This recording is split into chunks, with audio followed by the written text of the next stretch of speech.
Hello, we are SG Style Couple on Instagram. I am Jacelyn, a full-time tarot reader, part-time IG influencer.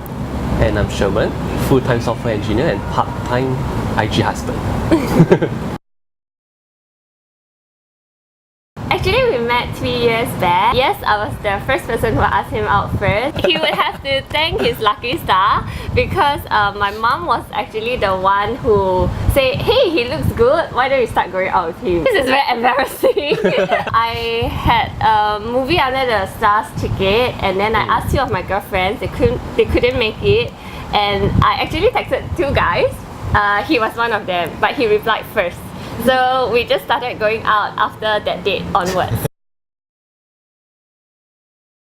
I think in front of many people's eyes or his friend, he'll always say that he's the lucky one to get me, but in my opinion, I think I'm the very lucky one. We could connect with each other emotionally, most importantly, whatever things that I talk about at work or if I have any issues in my life, he's always there for me. So in my opinion, the emotional connection is what we have, which is something that I treasure. So from there, I just felt like he is the right person for me.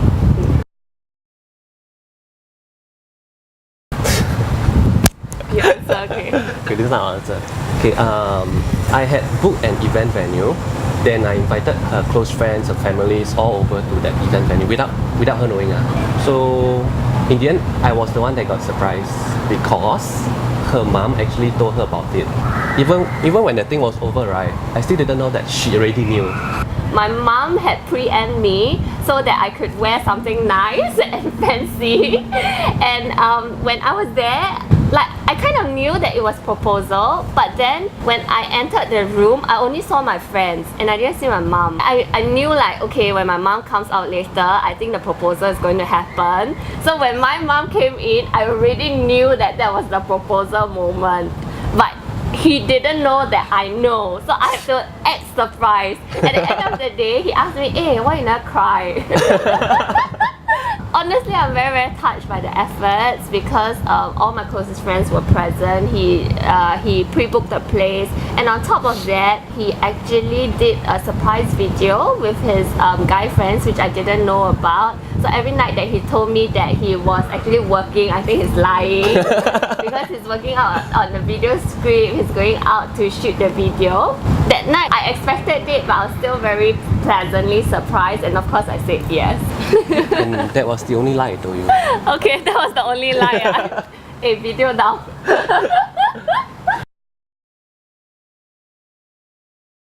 This question is a bit tough. Honestly, I haven't thought about what would my ideal dream wedding be like.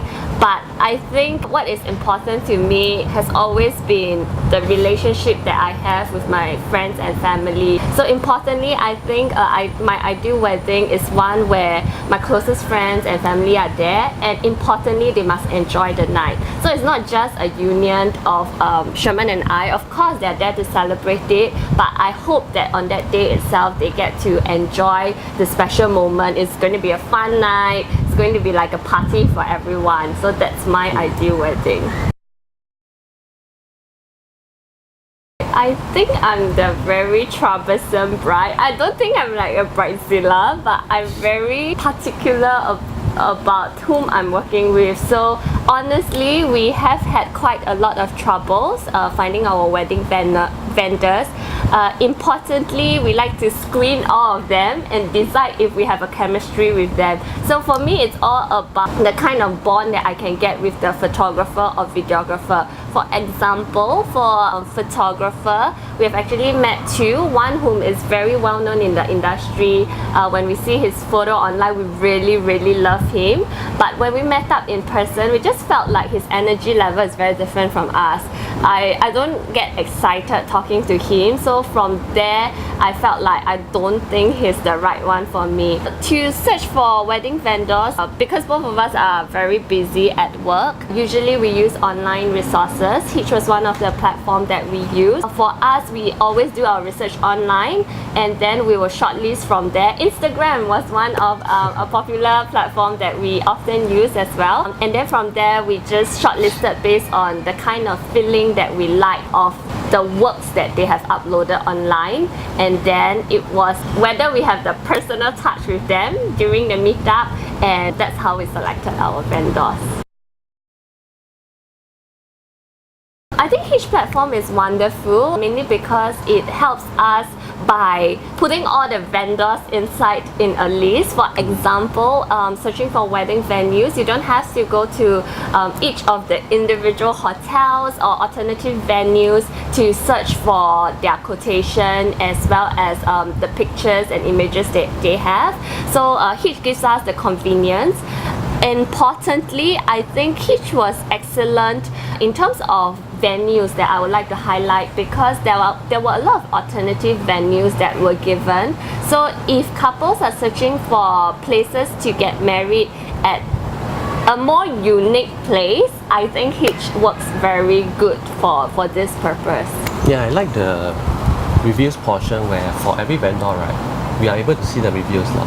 Because I think that's very important for us, because every other couple who book that particular vendor, they would state a review over there, which we will read over also. Can we say that? What do we have? Our solemnization? Oh, okay, can say.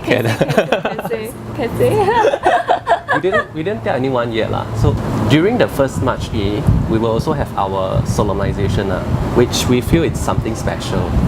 Yeah, for me, I haven't attended any wedding that does this lah, but I haven't yet. Yeah, so I feel something special. So the solemnization is going to happen during the banquet itself, but we're not telling anyone about it yet. So all we told them is you have to come by like 7:15, otherwise the door will be shut. You cannot enter at all, and the door will only reopen at 8 p.m. So hopefully all our guests come on time. Don't quarrel. Just talk it out peacefully. Yeah. Okay. Which we did. I think it's about managing expectations. Firstly, there will be a lot of differences from the different parties that are involved in this wedding planning. I think what I didn't know was that I would imagine that everything that I want, I should be able to get it because I'm the bride who is getting married, but it is not exactly true. During this wedding process, I learned to give and take a little bit more, and to compromise on things that might not matter to me but matter to people around me. That's one. And number two is to start early. I started a year before, but I still didn't manage to get hotels or venues that I really wanted. So that is something that I think people could start planning their wedding earlier. Number three is what he mentioned, to talk things out peacefully. I'm quite bad at it, honestly, because I'm very kanchiong. Like I'm a kanchiong spider, so I'm always rushing him to do things. I'm like, hey, can you 快点, do this, do that. So I think that's where you also find out a lot about your partners and how they manage with stress, work, balancing, all these other things that's happening in life. Through that, I'm very happy that we're still together. It's a great test. Yeah. So yeah, I think that's about it.